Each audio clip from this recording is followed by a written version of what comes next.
Bentar. Nah, tadi akan berbagi. Terus mana tuh? Jika aku beri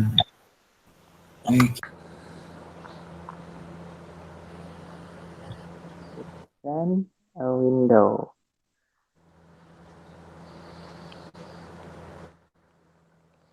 Oke, kita bahas dulu pretestnya ya. Nah, mungkin ini banyak yang terkecoh. Kita lihat soalnya. Yang pertama, apakah yang dimaksud dengan momentum sudut? Nah, pertama kalau ada kata-kata sudut, itu pasti bicaranya rotasi. Jadi, yang transaksi ini jelas keliru ya. Ini keliru ini. Nah, tinggal yang kedua, keempat atau kelima. Oke, kita lihat ya. Nah, ini yang paling tepat nomor 2 ini. Yaitu besaran yang merepresentasikan keadaan benda dalam gerak rotasi, yaitu perkalian cross antara jarak benda terhadap sumbu putarnya dengan momentum benda. Gampangnya itu R kalikan dengan momentum. Jarak dikalikan dengan momentum. Itu momentum sudut. Jadi dia bicara tentang besaran benda yang dalam keadaan melingkar. Jadi itu yang menyebabkan kenapa ketika kita kayak penari balet ya, kalau tangannya dibuka sama tangannya dilipat, itu kecepatannya akan berubah. Ketika dibuka jadi lambat, tapi ketika dilipat dia jadi cepat. Itu faktor dari momentum sudut. Momentum sudutnya sama, tetapi karena ada perubahan dalam inersianya, maka nilai kecepatannya berubah. Itu yang momentum sudut. Itu ya jawabannya ya. Oke, yang kedua, sebuah satelit memiliki jarak 1000 km dari pusat bumi. Jika satelit bergerak dengan kecepatan 50 meter per sekon dan masanya 100 kilo, berapa momentum sudutnya? Ini hitungannya juga sebenarnya sederhana, tinggal kali. Dan tadi kan momentum sudut itu adalah jarak dikalikan dengan momentum linearnya. Jadi jaraknya 1000 kilo kalikan dengan momentum. Nah, momentum kan kita sudah bahas minggu lalu ya, yaitu massa kali kecepatan. Massanya 100 kilo, kalikan kecepatannya 50 meter per sekon. Jadi dikalikan, nah tapi jangan lupa ini 100 km. Maka harus dirubah ke meter. Kalikan 1000. Maka jawabannya adalah 5 kali 10 pangkat 9 kg meter kuadrat sekon. Kemudian apa itu torsi? Nah, jadi torsi itu dia adalah suatu besar yang bisa mengubah momentum sudut benda, yaitu perkalian cross antara jarak dengan gayanya. Gampangnya kayak kalian dorong pintu, nah, itu berarti kalian memberikan torsi. Atau kalian mendorong komedi alat kayak komedi diputar gitu. Nah, itu artinya kalian sedang memberikan torsi. Apa itu momen inersia? Nah, dia adalah ukuran kelembaban suatu benda untuk dapat bergerak rotasi terhadap porosnya. Bahasa lainnya adalah dia adalah kalau dia semakin besar, maka semakin susah dia untuk berputar. Mirip dengan massa. Semakin besar massa, maka akan semakin sulit dia bergerak. Itu pula dengan kelembaban. Dengan inersia. Semakin besar inersia, maka akan semakin sulit benda bergerak rotasi. Oke, soal terakhir. Ini papan jungkat-jungkit ya. Saya rasa dulu semuanya sudah pernah main ini ya, ketika TK. Atau mungkin sampai sekarang. Oke. Nah, jadi panjang totalnya 2 meter, timbangnya di tengah, dikasih gaya 10 Newton. Maka torsi adalah jarak dikalikan dengan gayanya. Atau R kalikan dengan F.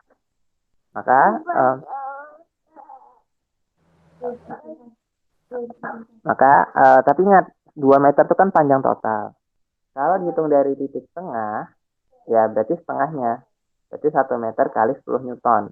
Yang betul adalah 10 Newton meter. Oke, ada yang mau ditanyakan dulu tentang dinamika tentang ini? Ada yang mau ditanyakan soal-soal ini sebelum kita lanjut? Enggak, Pak. Jelas ya?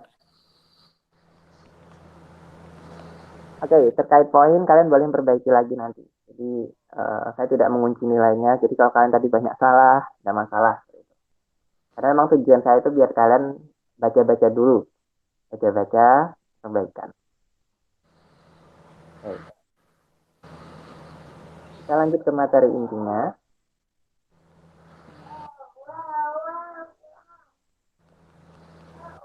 Oke. Oke. Materi kita hari ini adalah tentang momentum sudut, torsi, dan inersia. Oke, saya mulai dulu dengan review sedikit tentang gerak melingkar. Jadi di dalam realita yang ada itu benda itu tidak selalu bisa dianggap partikel. Jadi kalau bab lalu kan kita bahasnya benda itu dianggap titik partikel, didorong ke sana, bergerak ke sana, didorong di titik manapun relatif sama. Nah, faktanya tidak semua benda itu seperti itu. Jadi kalau contohnya kayak buku kayak pintu, kalian dorong di pojok dengan di bagian yang lain itu akan berbeda-beda efeknya terhadap pintu tersebut. Nah, disitulah kita akan mulai menggunakan dinamika rotasi. Nah, di dalam dinamika rotasi ini sangat berkaitan dengan gerak kinematika melingkar kemarin. Jadi kalau lupa, nah ini diingat-ingat lagi ya tentang bab 2 kemarin. Nanti kita akan dengar istilah sudut, theta, dan sudutnya dalam radian. Ada istilah omega, kecepatan sudut, ada alfa. Oke. Nah, pertama kita definisikan dulu apa sih momentum sudut. Jadi momentum sudut seperti pretest tadi, dia menggambarkan kondisi benda dalam gerak rotasi. Dan nilainya itu adalah R jarak dikalikan dengan momentum liniernya. Jadi bisa ada partikel bergerak, ada elektron bergerak dengan kecepatan sekian dan massa sekian. Ditanya momentum sudutnya misal, ya sudah tinggal hitung aja. Berapa jarak antara pusat ke dengan elektronnya, kemudian momentumnya masanya berapa kalikan dengan Q, nah itulah momentum sudutnya. Kalau diilustrasikan seperti gambar ini, ada R dan ada P. Oke. Nah, sekarang kita coba turunkan momentum ini terhadap waktu. Maksudnya apa? Kita sedang mencari apa sih yang bisa merubah momentum sudut benda. Jadi kayak penari balet tadi atau apapun itu, apa sih yang kira-kira bisa merubah kecepatan momentum sudutnya? Nah, kita lakukan dengan cara penurunan. Kita turunkan terhadap T. Oke, karena momentum sudut tadi R cross T, maka kita turunkan terhadap T. Nah, di dalam operasi turunan itu akan berlaku seperti ini. Masih ingat nggak apa turunan UV? Dulu pernah belajar turunan? Ada kalau UV diturunkan U aksen V plus V aksen U. Masih ingat nggak? Matematika SMA dulu. Atau belum belajar materi turunan? Udah, Pak, udah. Kenapa? Belum ada? Belum. Oke. Jadi kalau ada dua variabel R dan P, dua-duanya bisa diturunkan terhadap T, dan ini langsung diturunkan, maka cara mengerjakannya gimana? Yang pertama diturunkan kalikan dengan variabel kedua, terus yang kedua diturunkan juga, terus dikalikan dengan variabel pertama. Jadi turunan R kalikan dengan P, kemudian R dikalikan dengan turunan P. Seperti itu. Ya ini matematisnya aja. Kemudian karena bentuk dr, dt cross P itu adalah 0, maka hasil akhirnya adalah ini. Torsi adalah R dikalikan dengan cross P.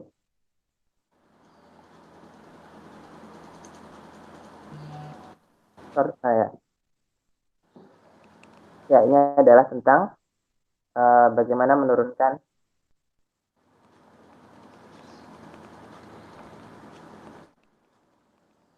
menurunkan torsi tersebut?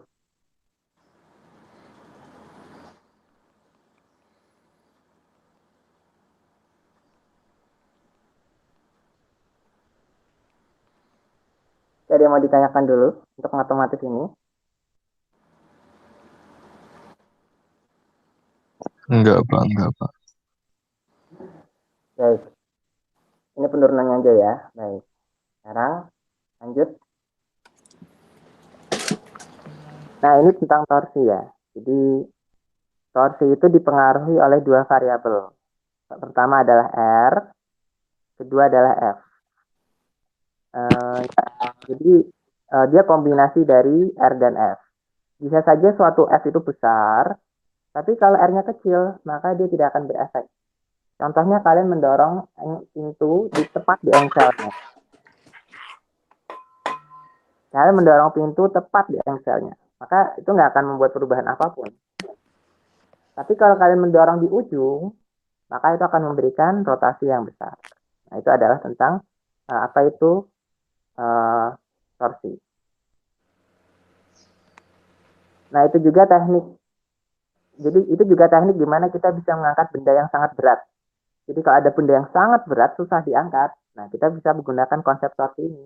Dengan cara satu sisi kita kasihkan ke bendanya, sisi yang panjang kita tarik. Maka kita bisa mengangkat benda ini. Nah, dulu saya pernah nonton ada tantangan 1 juta yen di TV, lupa apa istilahnya dulu ya. Itu gimana memindahkan benda 1 ton tanpa listrik. Nah, yang pertama ada para pegulat gitu. Dia dorong pakai tangan, nggak bisa-bisa gagal. Terus ada lagi orang badannya kurus-kurus, tapi dengan teknik itu dia gali sedikit, dia kasih kayu, dia angkat, berhasil gitu. Jadi yang pegulat yang pakai otot kalah dengan orang yang ototnya biasa-biasa saja tapi menggunakan konsep torsi itu. Nah, seperti itu. Jadi itu tentang torsi ya. Jadi bagaimana cara memperbesar torsi? Ya, bisa jaraknya diperpanjang atau gayanya diperbesar. Torsi, nah, karena dia torsi itu R dikalikan dengan cross dengan R. Nah, kemudian torsi itu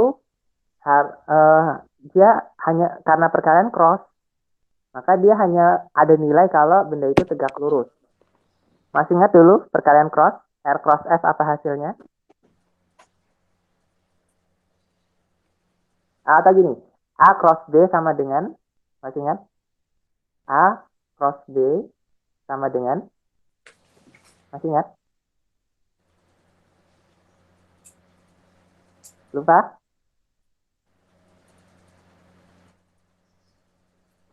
Ah, Nah, jadi kalau A cross B itu AB sin theta. Kalau A dot B itu AB cos theta. Saya ulangi. Nilai mutlak dari A dot B itu kan AB cos theta. Sedangkan nilai mutlak dari A cross B itu adalah AB sin theta. Nah, jadi torsi itu nilainya hanya ada kalau tegak lurus. Kenapa tegak lurus? Karena tegak lurus itu berarti sudutnya 90 derajat. Sin 90 derajat nilainya 1.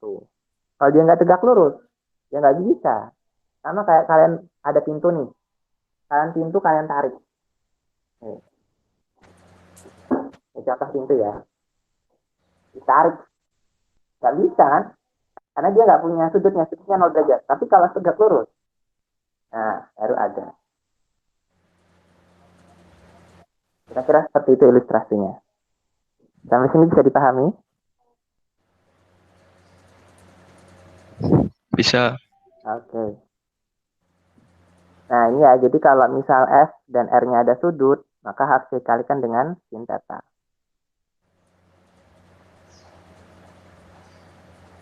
Oke. Nah ini juga misal ada kayak yoyo. Bisa bayangin ada yoyo, terus ada sisi dalamnya, ada sisi luarnya. Sisi dalamnya itu biasanya buat yang muter, buat apa namanya? Talinya. Sisi jari-jari dalamnya itu buat talinya. Kemudian yang luar, nah itu mungkin kena permukaan atau apa. Nah itu adalah contoh di mana torsi bekerja. Nah, jadi torsi yang diberikan itu biasanya pakai sisi dalam ini. Maka nanti hitung torsinya adalah harus F yang F di sini kalikan dengan RA. Nah, sementara untuk misal dia kena gesekan eksternal atau apa, nah nanti dilihat aja di luar. Ini berapa, terus dikalikan dengan R-nya. Seperti itu.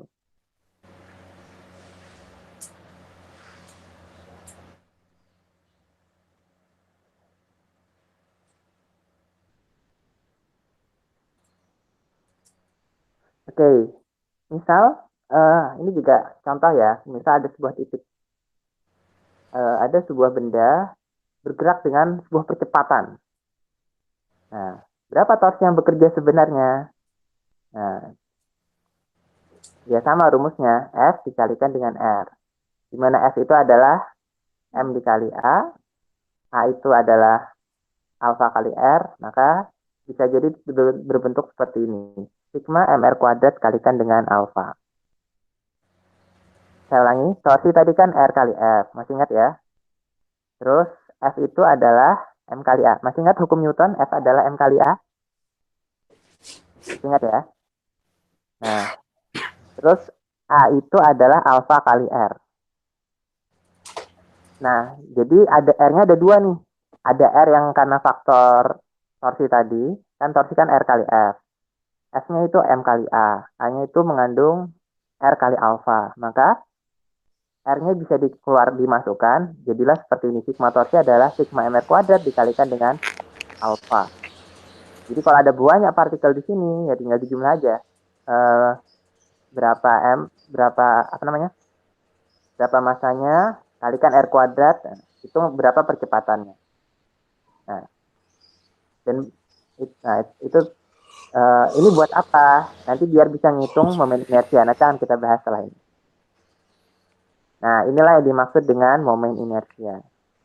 Yang besaran ini loh, yang sigma MR kuadrat. Nah, itulah yang dinamakan momen inersia, yaitu tingkat kelembaman benda untuk bergerak berputar. Dari sini datangnya penurunan. Nah, oke. Nah, ini kalau bendanya partikel-partikel. Nah, bagaimana kalau bendanya itu benda seperti ini? Melingkar, silinder tipis, atau silinder lonjong. Nah, gimana ngitungnya? Ya sama, aslinya ya sigma MR kuadrat. Kalau bisa dihitung manual ya sebenarnya itu akan betul juga hasilnya. Tapi kan kalau ngitung ini kan susah sekali kalau manual. Gimana ngitungnya? Satu, satu, satu, satu. Nah, itulah kenapa muncul integral. Jadi integral itu adalah cara untuk menyelesaikan persoalan yang tidak konstan. Nah, jadi dengan berbagai teknik integral, didapatkan besaran-besaran seperti ini. Kalau dia cincin tipis, momen inersianya adalah MR kuadrat. Itu kalau dia berputarnya di... Nah, oh ya, ini sumbu putar juga sesuatu yang penting ya. Jadi kalau kita putar terhadap ini, dengan ini dua hal yang berbeda. Bisa bayangkan ya, ada koin, diputarnya itu lurus, atau vertikal atau horizontal itu kan berbeda.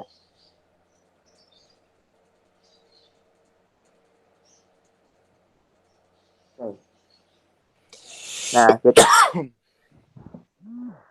nah kalau diputarnya seperti ini nilainya MR kuadrat. Kalau di tengah jadinya setengah MR0 kuadrat. Kalau pejal jadi setengah MR kuadrat. Nah, ini yang biasanya sering dipakai. Jadi kalau misalnya kayak ban, kayak silinder menggelinding, itu pakai yang ini, setengah MR kuadrat. Dan ini sangat sering dipakai. Kemudian ada lagi kalau misalnya bola pejal, nilainya 2/5 MR kuadrat. Ini juga sering, bola. Kemudian ada lagi batang. Nah, dengan teknik integral didapatkan nilai ini, 1/12 ml kuadrat. Dan lain-lain. Tapi intinya, prinsip dasarnya adalah cara ngerjainnya pakai persamaan ini. I adalah sigma MR kuadrat. Dan dalam kasus benda itu tidak konstan atau sangat sulit, maka digunakan teknik integral. Itu integral R kuadrat dm. Dengan memasukkan nilainya Itulah nilai-nilai berikut. Nah, penurunannya mungkin nanti saya share aja, nggak saya sampaikan di sini. Khawatir nanti bikin pusing. Oke.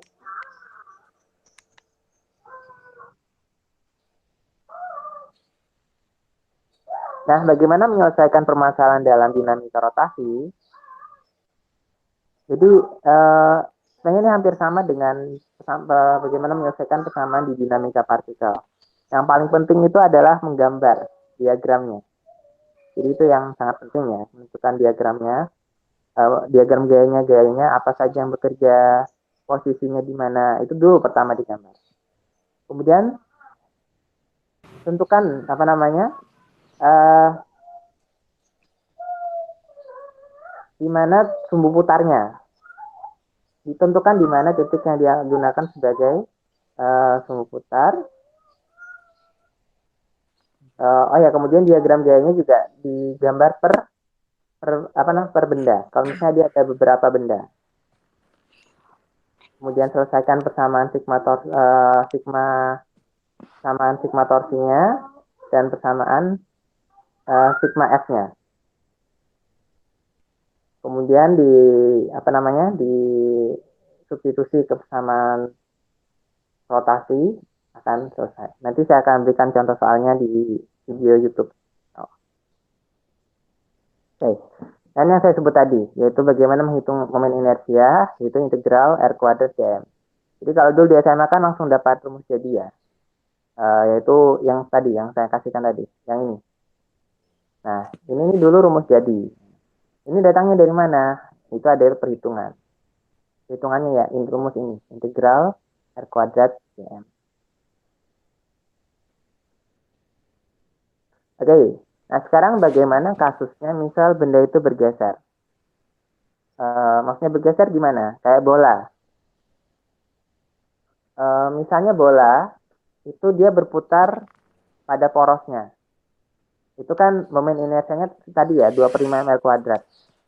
Nah, bagaimana kalau misalnya dia bergeser? Misalnya dia digabungkan dengan, dikasih tongkat kecil gitu. Terus berputarnya ada jaraknya. Nah, dalam kondisi seperti itu, maka akan ada istilahnya penambahan faktor ini, yaitu I. Momen inersia adalah momen inersia asal. ICM itu maksudnya momen inersia center mass. Inersia of center mass. Jadi momen inersia saat di tengah. Nah, yang kalian dapatkan di tabel ini, itu yang di tengah semua. Ini kan tengah. Ini tengah. Ini tengah. Ini tengah. Nanti ada kasusnya dia nggak persis di tengah. Jadi misal bola ini kita geser ke kiri, terus dikasih tuas, baru dia mutar. Nah, itulah kasus di mana akan kita menggunakan istilahnya dalil sumbu sejajar. Ada pergeseran momen inersia.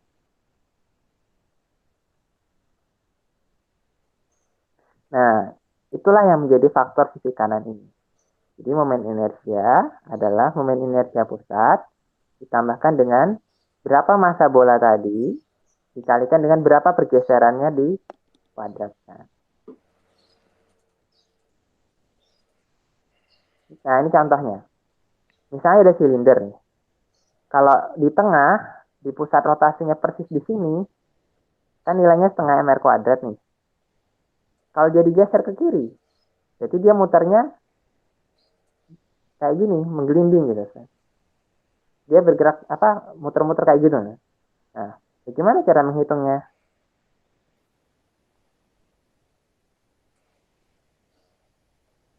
Oke, gampangnya langsung aja setengah mr kuadrat tambah dengan m kalikan dengan h kuadrat.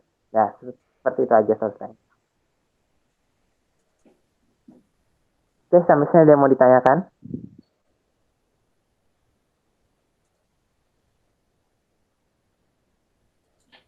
Halo?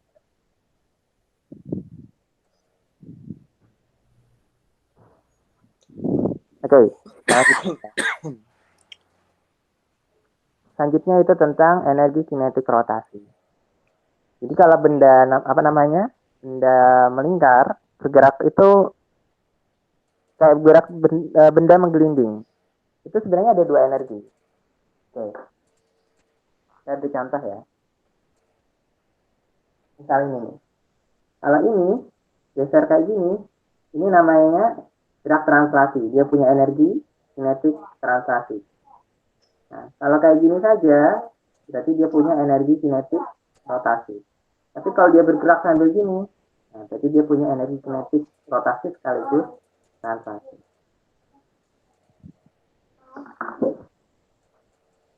Oke.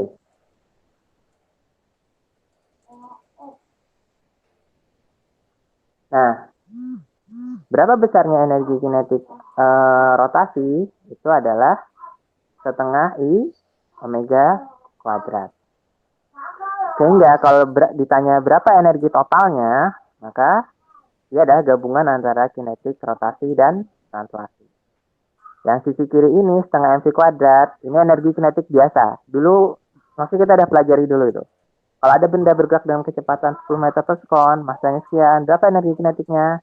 Kan langsung masuk rumus setengah mv kuadrat. Nah itu kalau dia hanya translasi. Tapi kalau dia